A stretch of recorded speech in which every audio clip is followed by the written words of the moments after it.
Hello humans, and welcome to another episode of Gen X Gamer. Today, the market crash of 2024, the video game crash of the market of 2024. What are we doing here? What's happening? Well, let me explain it to you. I'm going to put on my college hat here and use my education for something good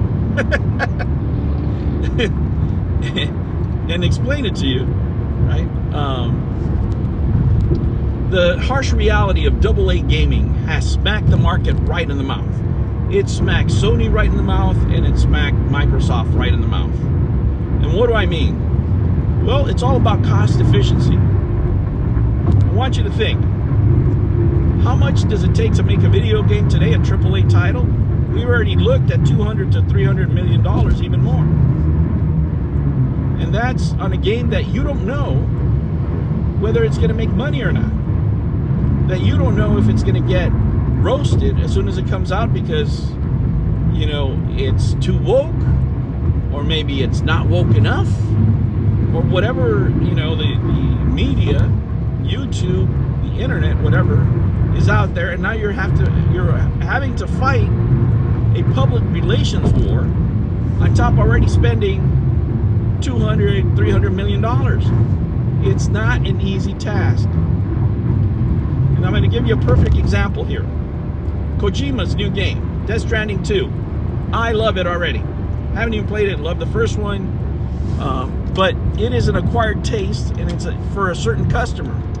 Kojima has the advantage of having a built-in loyal fan base. Right? I'm buying Kojima games no matter what. So, yes, they can cost $200-300 million, but he will see a profit eventually. But that's not how business works. Business is not in the business of making art. Business is in the business of making money. And even though I know I'm going to enjoy the game, if I was an investor, is that where I'd be putting my money? You know, the bulk of my money? No, absolutely not, because it would be tied up for years, and I wouldn't know when I would see my return. It could be 3 years, and I would be happy to see a 10%, 20% return. And it is not a market crash for everybody. Let's put that into perspective. Do you think it's a market crash for Stellar Blade? I don't think so. Is it a market crash for Nintendo? Absolutely not. They could be reducing costs, but they're making money. They're about to break the PlayStation 2 numbers. Is it a market crash for Helldivers? Oh, hell no. So it's not a market crash for everybody. AA gaming has come in and smacked the dirt off the mouths of these larger corporations. And why is it a better investment? Well, let's look at the numbers. You can go and invest in smaller companies just buying the publishing rights. You know, you give them 10 million bucks. Let's say at the high end you give them 20 million, which is 1/10 of what you're spending on a AAA experience. It'd take them anywhere from 3 to 6 years to produce a game. Right? You can produce 10 of those instead of producing the one AAA game, and only one of those has to hit it out of the park for you to make your money back. What do you think is going to be more profitable for Sony? Is it going to be the investment in Helldivers, or the investment, any investment they make in Kojima Studios? There's no question about it. Now, there are AAA franchises that are worth investing in. Don't get me wrong. That's where they're going to concentrate on those. But the fact is that no studio, right, that we've seen, for example, from Microsoft that they spent money on so far, has produced the return on investment that Palworld produced. Investors are looking at that, right? Heads of the boards are looking at that. Why am I spending, you know, $300 million on something cinematic that's going to run at 30 frames per second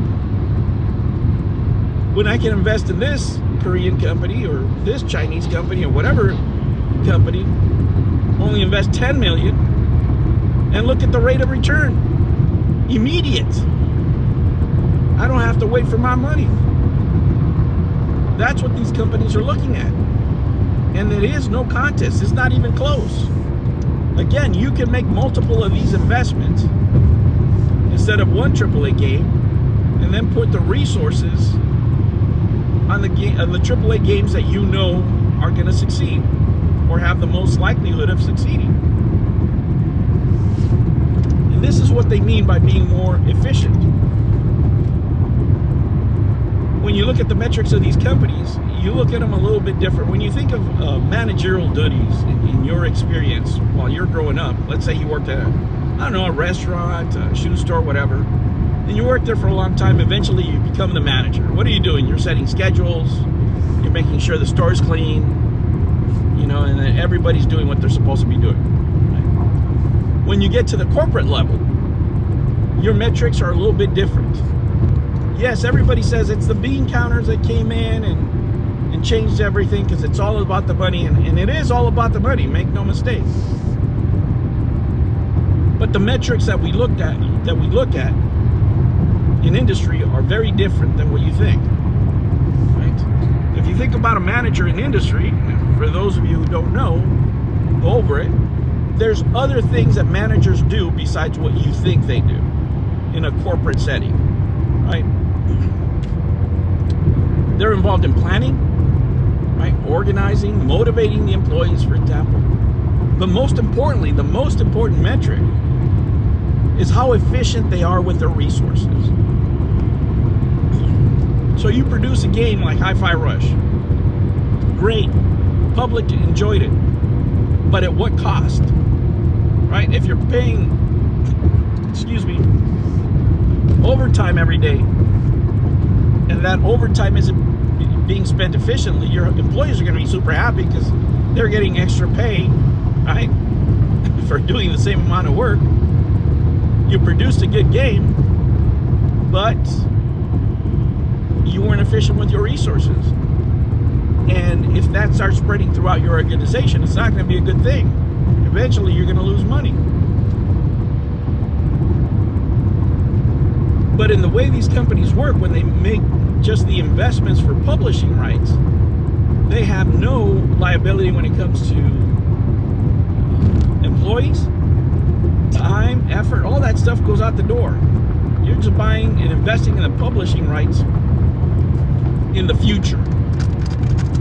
And if you take a significant portion of your future investment and put it to that, and then concentrate on your higher AAA games, you might have a better result.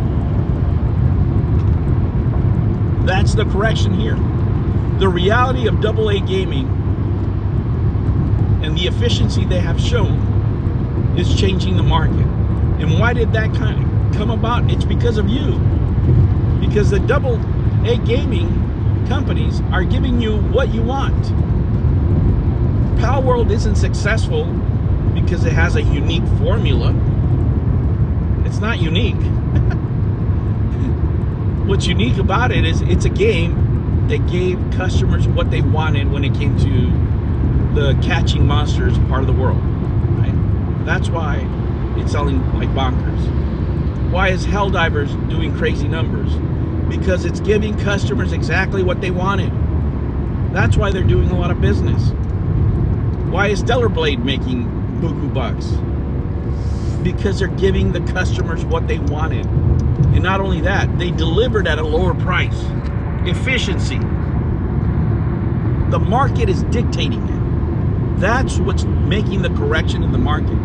And these companies know that if they don't correct course, they're going to go the ways of the old Sega, the old companies that never made it. You have to adjust to the market. If you don't adjust to the market, then you're not going to be around for very long. All right, humans, that was my analysis of the market for today. Thank you for joining me. It's been quite busy, guys. It's been quite busy. I'm starting the new class next week. I already got my books. Let me tell you, they're super interesting. And man, I can't wait to take this next class. It's awesome. But I sure am going to be busy. don't know how active I'm gonna be. It's like I get to work, guys. Like right now, I'm about to get to work. I have a meeting. We have some clients coming in. Then, you know, have the afternoon drive. But by that time, I have no voice left, like it's going right now. And then when I get home, I have to study. I got baby duties and all that stuff. So it's gonna be tough here for a while, guys. It's gonna be tough sledding. But if there's anything important in the market, I'll do it. But even the shorts, if you notice, I'm not even doing any shorts because I just plainly don't have any time, guys. But thank you for joining me. Thank you for stopping by. I know a lot of people don't like this kind of stuff, but I mean, I find it interesting. I really, really do. I love analyzing the markets of video games. And even though it doesn't get a lot of views, I don't care. This is what I love. All right, humans, I'll catch you on the next one. Take care.